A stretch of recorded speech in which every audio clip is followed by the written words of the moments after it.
Storie di lune e poi di sguardi e montagne, una mostra che è un racconto, il primo di una serie dedicata alla pittura tra 800 e 900. L'esperto d'arte trevigiano Marco Goldin, dopo la grande mostra su Van Gogh, purtroppo fortemente penalizzata dal Covid, torna a Padova e al Centro Culturale San Gaetano con una grande esposizione dai romantici a segantini, primo capitolo di un più ampio progetto espositivo chiamato Geografie dell'Europa, la trama della pittura tra 800 e 900.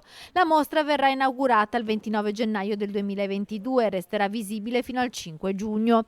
Al San Gaetano arriveranno capolavori provenienti dalla Fondazione Elvetica Oscar Reinhardt. Stiamo parlando di romanticismo, di realismo, l'ambito è quello tra Svizzera e Germania, anche un po' di Austria, quindi con ovviamente il fondatore della pittura romantica che è stato Caspar David Friedrich, con alcuni capolavori suoi assoluti, quindi ci sarà tutto questo lavoro sul romanticismo all'inizio, poi la pittura di realtà e per poi portarci verso delle immagini stupende proprio della montagna. L'ultima sezione l'ho intitolata La Valle Incantata perché assieme a Segantini il pubblico italiano scoprirà uno dei più grandi pittori della fine dell'Ottocento e dell'inizio del Novecento che si chiamava Ferdinand Hodler. Goldin rinnova il sodalizio con l'amministrazione Giordani che mette nuovamente a disposizione il San Gaetano e Padova, recentemente riconosciuta patrimonio UNESCO per il ciclo di affreschi trecenteschi dell'Urbs Picta.